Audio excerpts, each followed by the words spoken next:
The wind howled across the dead planet, a dry, cold desert floating in the corner of forgotten space. Nothing grew here, nothing lived here. Only old metal and broken ships, scattered across the sand like bones of the past. Jackson Morrow was used. To silence, he was a human salvager, a man who searched dead worlds for lost tech and pieces to sell. He wore a dusty brown coat, a cracked helmet, and a small laser gun on his belt, just in case. Today felt like any other day. Until he saw something strange in the sand. A half-buried escape pod, still smoking, with fresh marks on the ground. That meant it crashed recently, maybe a day ago, maybe less. Jackson scanned it with his old scanner. No signal, he muttered. Strange. He stepped closer, slowly, carefully. The hatch was half open. Metal bent outward like something forced its way out or in. He heard a sound. Soft and weak, like someone breathing. Jackson froze. Then he drew his laser gun and opened the hatch. Wider, inside, curled up in the corner, was a small figure, a girl, maybe 12 or 13 years old. Her skin was light blue, glowing softly in the dim light. Her hair was silver, tangled and full of dust. She wore a torn cloak with strange symbols on it, and around her neck, a silver pendant shaped like a star. She looked at him with wide, glowing eyes, scared, confused, and too weak to speak. Jackson slowly put his gun away. "I'm not gonna hurt you," he said gently. "You're safe." She didn't understand his words, but she didn't run either. Her body trembled as she tried to move, but collapsed again. Jackson sighed, looked around, then picked her up carefully in his arms. "You're lucky I'm a fool," he said to himself. "Let's get you out of here." Back on his ship, the Firebird, Jackson laid her down on a soft seat. He gave her water, patched a wound on her arm, and covered her with a blanket. She slept for hours, breathing slow and shallow. Jackson sat nearby, trying to understand what he had done. He knew the law. Helping unknown aliens without permission was illegal. But leaving a kid to die on a dead world felt worse. When the girl finally opened her eyes, she looked around, confused. Jackson smiled a little.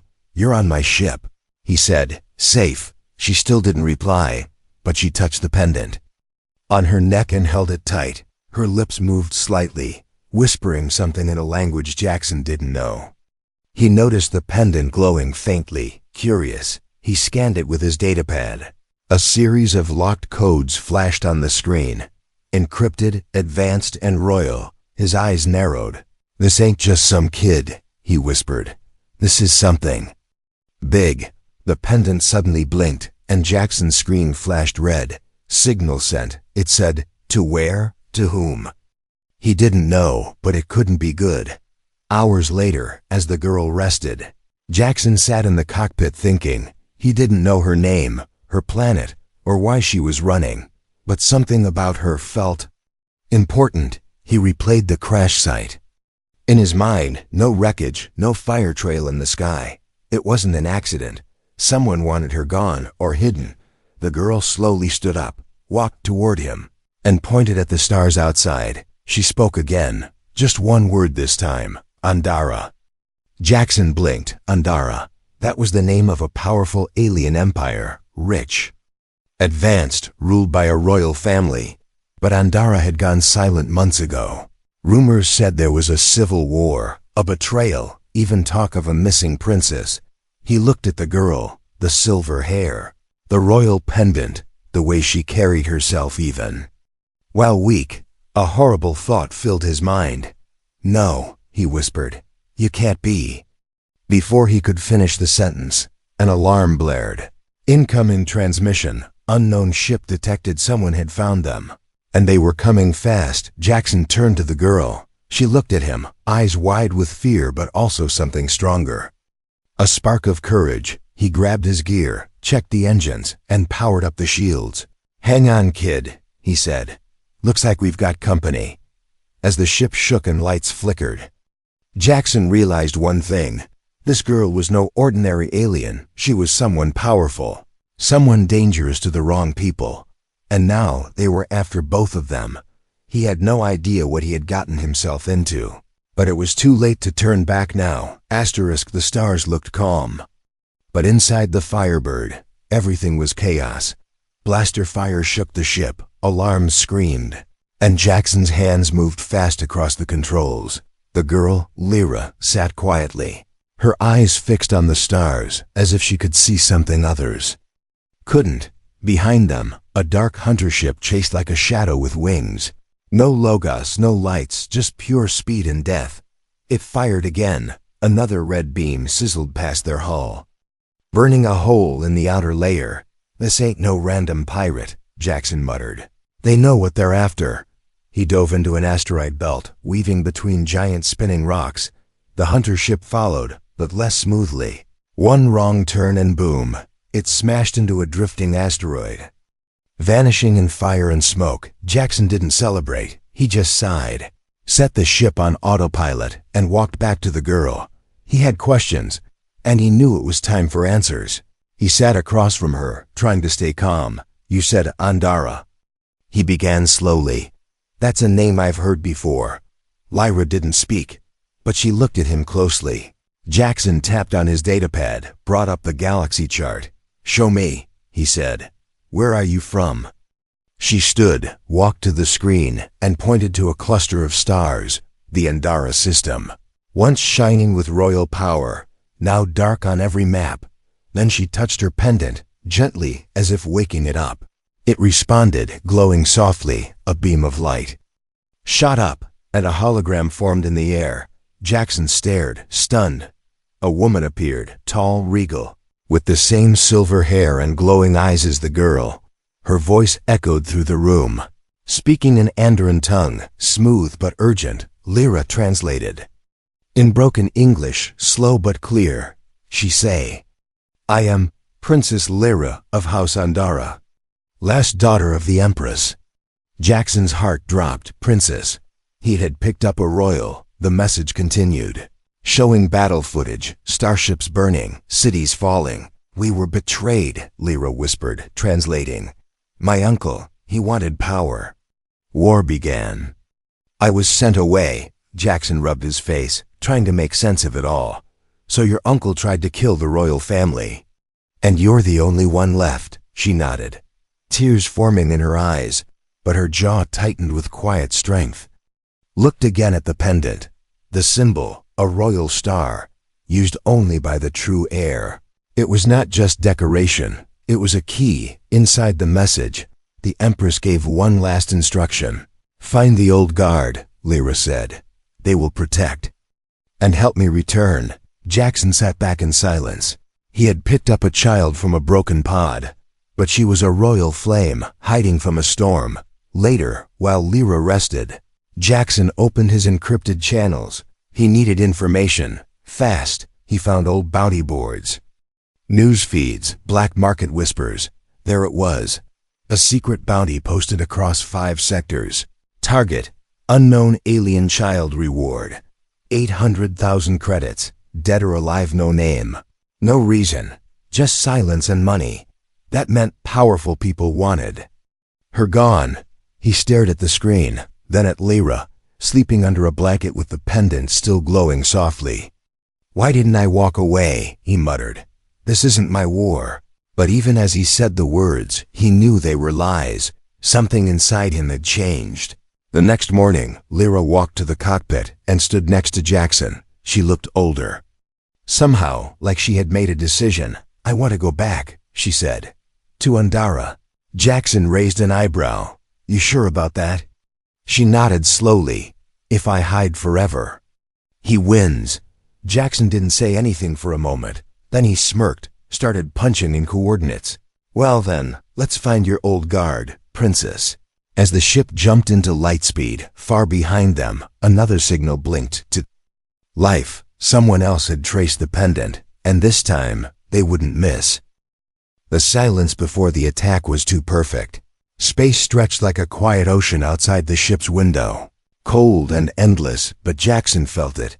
The kind of stillness that came right before a storm. He had just finished calibrating the ship's shields when the warning alarm exploded across the cockpit. "Proximity alert." Hostile ship detected. Not one, not two, but three, all coming fast. He glanced at Lyra, who stood beside him, her eyes wide but calm. "They found us," she whispered. Her voice wasn't surprised, only tired, like she had been waiting for this. Jackson didn't waste time. He threw the Firebird into full power, systems humming, lights flickering as the ship groaned under sudden stress. "Strap in," he shouted. Lyra ran to the co-pilot seat, buckled up, and gripped the edge as the stars outside turned into streaks. The hunter ships came like wolves, sleek and silent, without any flags or warnings, mercenaries, hired guns who didn't care. Who lived or died, as long as they got paid. Jackson flew fast, dodging plasma bolts and chasing narrow gaps between broken moons.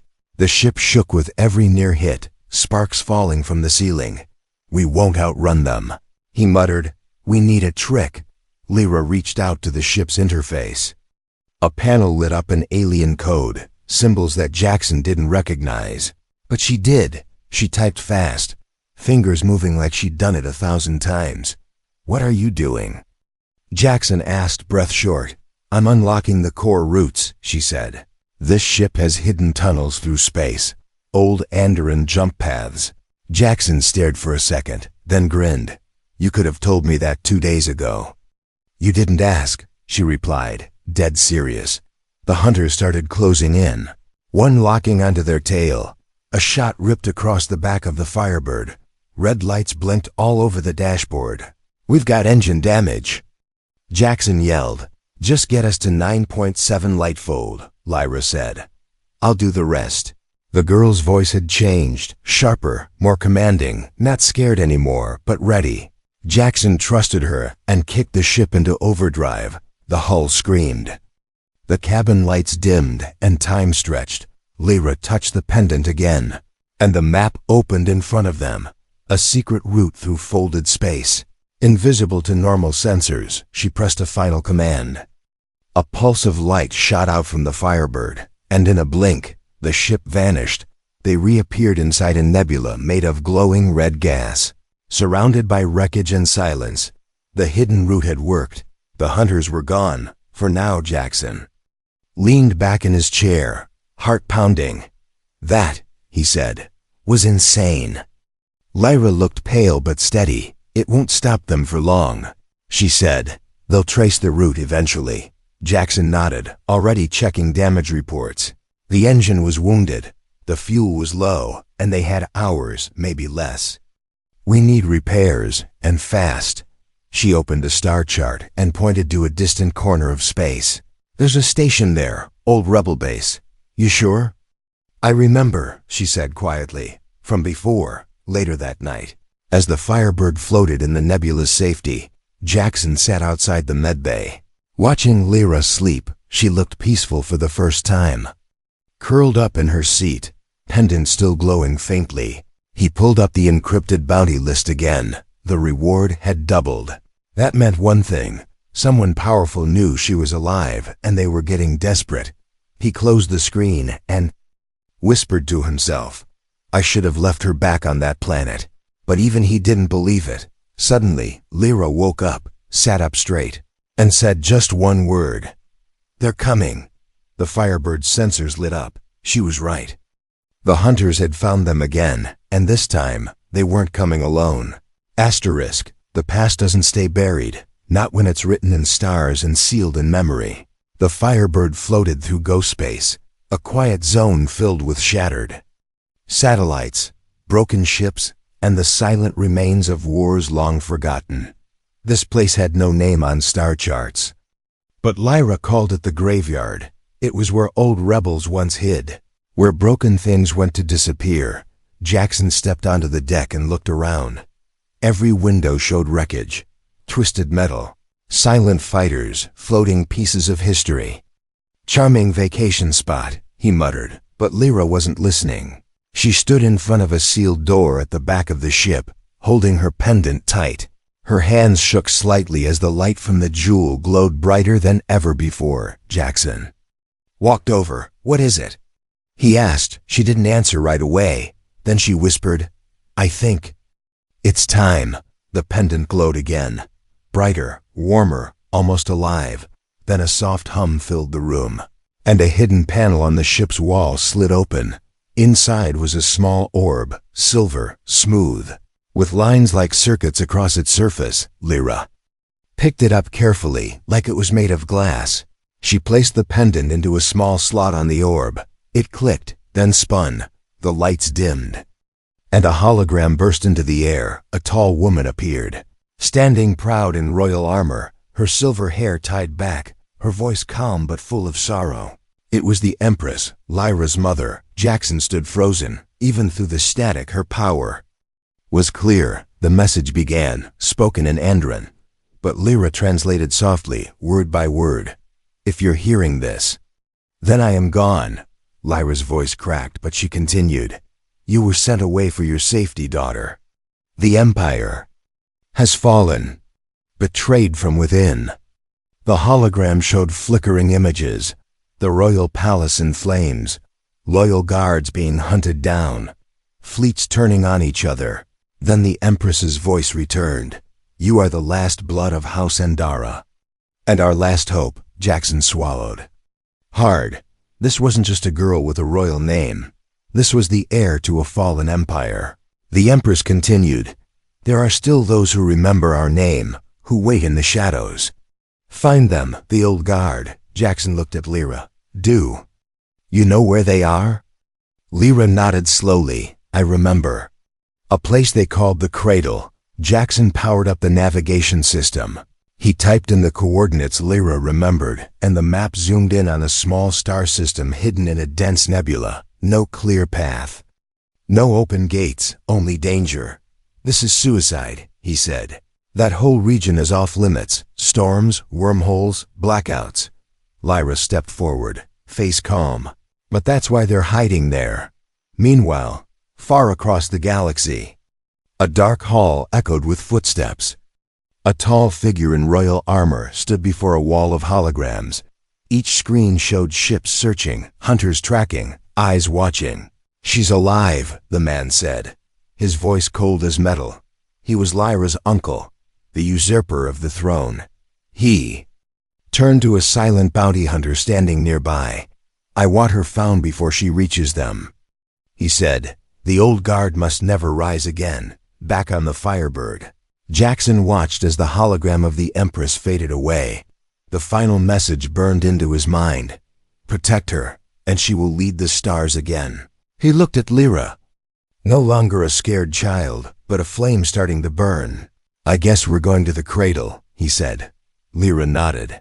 "Then let's wake the galaxy." The engines roared to life, and as the Firebird turned toward danger, a new hope lit. The darkness. Some places don't exist on maps, not because they were forgotten, but because they were erased on purpose. They called it the Cradle, a hidden star system wrapped in storms, invisible to scanners, and protected by time. Long ago, it was where Endara trained its most loyal protectors, warriors, thinkers, and spies. Now it was a graveyard, or so the galaxy believed. But Lyra knew better. She had seen it as a child. Its glowing towers, silver halls, and sky filled with flying ships. It was more than a secret base. It was home. The Firebird dropped out of hyperspace. With a sudden jolt, outside the window, lightning danced between purple clouds.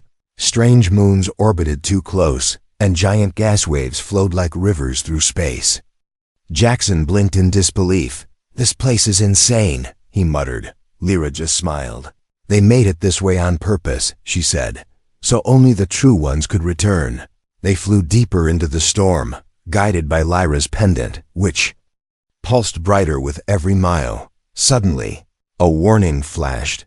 "Incoming signal, unmarked transmission." Jackson opened the channel. A deep voice spoke through static. "Turn back, or be destroyed." Lyra leaned forward, pressed a button, and spoke clearly in Andaran. "This is Lyra, daughter of Ilaria, Empress of Endara. I have returned." There was silence then. A soft hum. The clouds ahead parted, and a massive gate opened in space. Inside the hidden nebula, the Cradle appeared, not broken, Not empty, but alive, a floating city of silver spires, domed. Temples, training arenas, and glowing shield rings. Ships flew past in tight formation, weapons ready, armor shining with the royal crest. Jackson's jaw dropped. "They never left," he whispered. "No," Lyra said, her voice steady. "They were waiting." As they landed, a squad of armored figures approached. Their leader removed her helmet, an older woman with sharp eyes and a scar across her cheek. She looked at Lyra for a long time, then dropped to one knee. "Your Highness," she said. "We feared you were lost." Lyra stepped forward, unsure. At first, but the woman smiled gently. "You are her," she said. "You have your mother's eyes." The others kneeled too, one by one. Jackson watched in awe. This girl he pulled from wreckage was now standing where empresses once stood. They took her inside the Hall of Voices, an ancient chamber where only royals could speak. There Lyra told her story, the betrayal, the escape, the hunters, and the message from the Empress. The old guard listened in silence, then stood and raised their fists. "We swore our lives to the crown," said the commander, "and we still do." Jackson stood at the edge of the room, quietly watching. For the first time he saw Lyra as more than a survivor. She was becoming something bigger, a symbol. Later, in the training courtyard, Lyra watched the soldiers spar. She turned to Jackson. "I want to learn," she said. Jackson raised a brow. "Learn what?" "Everything," she replied. "How to fight, how to lead, how to win." He nodded slowly. "All right then, princess," he said. "Let's begin." That night, as the stars blinked gently overhead, a scout ship rushed into the base. A pilot stepped out with a bloody arm and a shaking voice. "They're coming," he said. "The Empire's fleet. They found the cradle." The alarm rang across the city, and warriors rushed to position.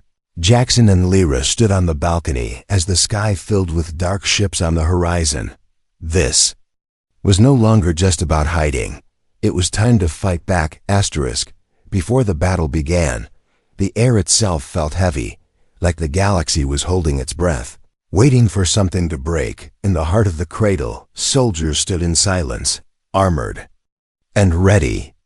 Each one carried a weapon, but more than that, they carried hope, hope that the royal line had returned, and with it, the future of Andara.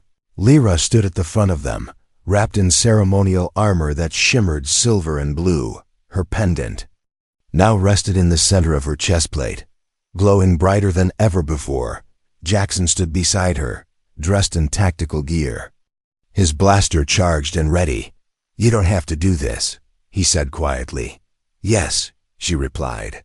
"I do." Above them, the dark sky cracked open, and the Empire's fleet poured through. Black ships, shaped like daggers, covered the stars. They weren't here to scare, they were here to erase. Lyra's uncle, the false emperor, watched from his warship, eyes cold. "She dares return," he said.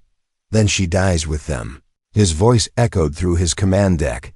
"All units, prepare orbital strike." Down below, the defenders of the cradle launched their ships. The sky became a war of light and fire. Laser blasts screamed across the dark. Explosions lit the clouds, and ships danced between death and survival. Jackson flew one of the interceptors, dodging fire, calling out targets. He wasn't a soldier, but he fought like one now. Beside him, Lyra flew her own ship, fast, focused, fearless. She wasn't just running anymore, she was leading. In the middle of the chaos, Lyra activated the pendant. A hidden signal pulsed out. One last message from her mother, stored in the ship's ancient systems. It played across nearby ships, visible to all fighters still loyal to the crown. The Empress's voice spoke again. "If you hear this, stand with my daughter and rise." And they did. Ships that once belonged to the Empire turned mid-battle. Answering the call, the sky shifted, from hopeless to possible, from retreat to rebellion. On the surface, the enemy broke through the cradle's outer shields. They landed dropships, soldiers storming the halls, blasters roared, walls cracked. The rebel forces held the line. Lyra returned to the ground, fighting through smoke and rubble. She reached the central tower, the control hub of the ancient defense grid. Her goal was simple: reactivate the full planetary shield. But standing in her way was a dark figure in royal armor, her uncle. "You should have stayed hidden," he said, drawing his blade. "You should have stayed dead," she replied. The final battle wasn't fought with fleets, it was fought in silence. Between uncle and niece. He was strong, brutal, trained. She was faster, smarter, and fighting for more than herself. Their blades clashed, sparks flew. Stone cracked beneath their feet. He struck hard, knocking her down, but she stood again, blood on her lip, light. In her eyes, "You're not just fighting me," she said. "You're fighting everything you destroyed." With a sudden move, she struck. A clean hit to the control panel behind him. The shield activated, and a shockwave burst across the field. The Empire's ships were forced back, cut off, retreating. The battle was turning outside. Jackson watched as the enemy fleet fell into disarray. He opened comms. "She did it," he said, smiling. "The shield's up. They're running." Cheers filled the rebel channels. The sky cleared. And for the first time in years, the stars belonged to Andara again. Later, in the Great Hall, the rebels gathered. Lyra stood before them, bruised but unbroken. The pendant glowed gently, and as she stepped forward, every warrior dropped to one knee. She was no longer just a princess. She was the light of a fallen empire, reborn. Jackson stood at the edge of the room, watching her, proud, tired, and knowing the story wasn't over yet, because winning one battle was not the same as winning peace, and Lyra's journey was far from done. The throne room hadn't heard a voice in years, not a true one, not a royal one. It had stayed cold and silent, waiting, broken, buried in shadows until now. The great doors opened, and footsteps echoed through the halls of the fallen palace. Dust rose from the floor as soldiers, rebels, and survivors gathered. At the center of them all walked a girl, no longer a frightened child, no longer a hidden spark. She was fire now, and her name was Lyra. The war had ended, but peace was still fragile. Jackson stood quietly at the back, his coat torn, his blaster at his side. He had fought, bled, and survived in places most men would never dare enter. But this moment, watching her return, was heavier than any battle. Lyra walked to the throne, the same one her mother once ruled from. She paused, looked at the seat not with hunger, but with honor. Then she turned to the people. "I didn't come here to be worshipped," she said. "I came because Andara deserves better." No one spoke, but the silence was not empty. It was full of respect. Outside the palace, banners of the new Andara were raised, not the old empire's crest of dominance, but a new symbol, a star within a circle, unity, not fear. The old guard now served as protectors of peace, not soldiers of war. Former enemies became allies, and scattered planets once under tyranny now looked to Lyra for guidance. But not everyone stayed. Jackson packed his things quietly aboard the Firebird. The ship was repaired, tuned, and ready, but his heart felt strange. He had been a loner, a salvager, someone who ran from attachments, and yet now, he was walking away from something that meant everything. Lyra found him just before he left. "You could stay," she said softly. Jackson smiled, shook his head. "This isn't my throne," he replied. "It's yours." She reached into her pocket and handed him something, a small silver badge shaped like a star. "You didn't save a princess," she said. "You saved a galaxy." He stared at it for a moment, then placed it gently in his jacket. "Guess. I'll hang that next to my other bad decisions," he joked. They stood in silence, eyes on each other, not needing words anymore. Some connections don't fade, even across galaxies. As the Firebird lifted off, Lyra watched from the tower. He didn't wave, but she knew he looked back at least once. She turned and walked into the council room, where leaders from every world waited. Her journey wasn't over. It was just beginning. Far across the stars, Jackson flew through space, free again. But this time, he wasn't alone. Inside him was a story, a purpose, and a name whispered in every corner of the galaxy. Lyra, the girl who returned, the princess who rose, the star that refused to go out.